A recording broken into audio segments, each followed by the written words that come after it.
This is KGW News at 11. First at 11, standing up to hate.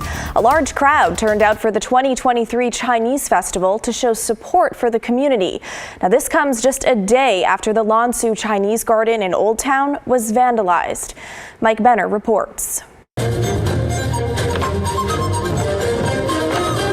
Saturday afternoon in Portland's living room, the Jade Dance Team, a traditional Chinese dance group, puts on quite a performance. I just love the energy and the spirit and how it just brings the Chinese community together. And I also get to meet new people and share my heritage with others. It's great. Echoing that sentiment is a member of the Portland Chinese Yo-Yo team that also shined at the 2023 Chinese Festival. It's first time experience. Our second performance so far is our first big performance with real live audience. So that was a big one for us. The festival comes just one day after somebody vandalized the Lansu Chinese Garden in Old Town.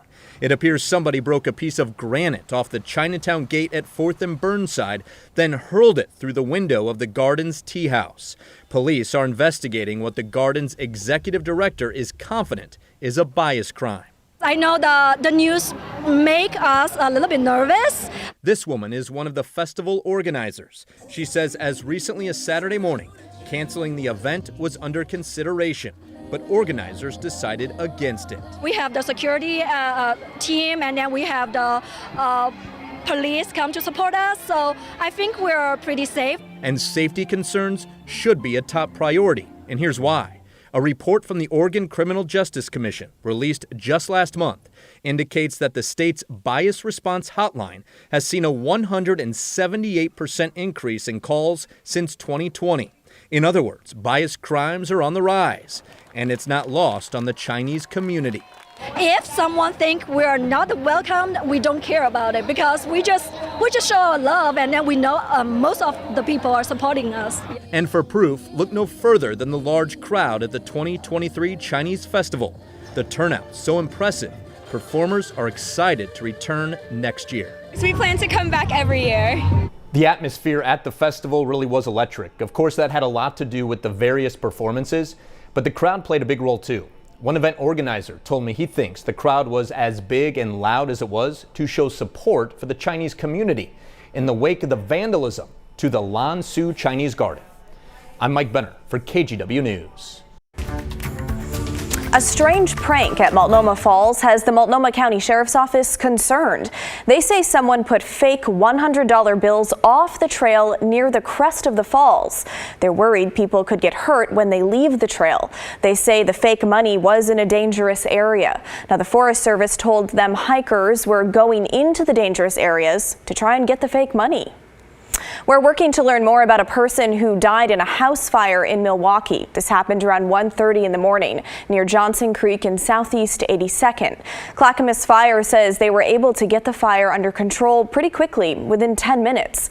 But one person died and another person had been taken to the hospital. Their names have not been released yet, and firefighters haven't said how the fire started. We've learned that a U.S. Forest Service firefighter in southern Oregon was killed on the job. Benjamin Sapper died in a truck crash. He was only 21 years old. Sapper was part of a crew riding in a truck that crashed yesterday near Powers, Oregon. The Forest Service isn't saying much about what led up to the crash, just that the truck left the roadway. No word on whether anyone else in the truck was hurt. Sapper was originally from Boulder, Colorado. He was in his first year working with the crew of Gold Beach Ranger District. He was planning to go to graduate school in the fall. Near Wilsonville, firefighters were able to put out a fire burning in a wheat field.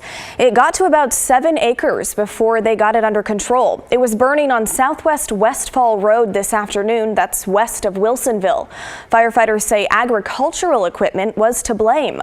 They were able to keep it from getting to houses and livestock.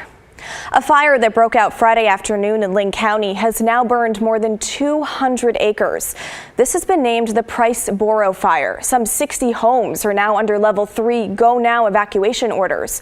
Julio Mora Rodriguez from our sister station KEZI spoke with one family who had to leave their home. First, we could smell smoke coming over the ridge, and then we actually, before we realized anything serious was going on, Policemen came to our house. Jim Bailey and his wife were living peacefully on Mount Tom when they were suddenly told to evacuate immediately. They have lived in the area for 20 years and are no strangers to fires. But Bailey told me this was as bad as they've seen it.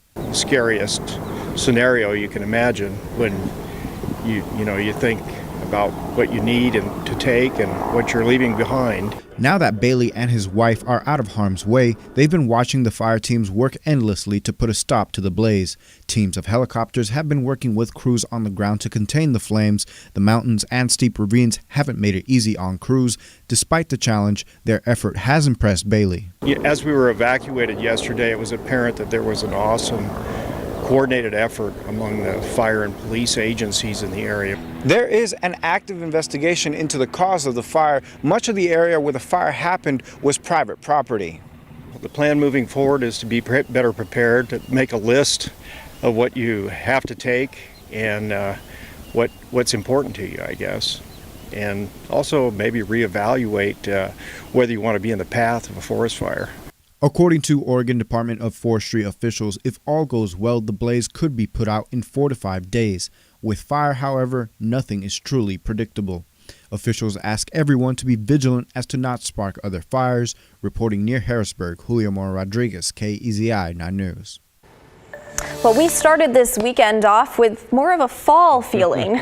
Let's bring in meteorologist Joe Ranieri. And Joe, we shouldn't be complaining about this. No, we shouldn't at all. And we're going to continue that fall feeling the next couple of mornings. But I want to kind of talk more specifically about the fire danger and looking at the winds right now. The good thing is with crews working on some of those wildfires throughout parts of Linn County, you are going to be seeing the winds kind of die down a little bit. They pick up a little bit heading into tomorrow afternoon and evening, but where they'll really be evident is out in the Columbia River Gorge, the Dalles. You'll be seeing gusts up to about 30 miles an hour at times heading into your Sunday afternoon and Sunday night. And there will be a little bit of a thin layer of some smoke and haze to start things off tomorrow morning throughout parts of the metro area and especially throughout parts of southern Oregon and into the Deschutes County area where again you have that air quality alert in effect. But what we're also tracking is the threat for the potential for more fire danger. That's throughout the central and eastern side of the state. We're going to be looking at those thunderstorms starting to bubble up again tomorrow afternoon and into tomorrow night. For the most part, those showers are going to be staying well north of us. Of course, earlier this morning, Blair, we did wake up to a little bit of some light drizzle, and that's going to be kind of the trend here the next couple of days. But I'm also tracking some serious heat that starts to arrive by later part of next week, and I'll talk more about that in just a few minutes. All right, Joe, sounds good.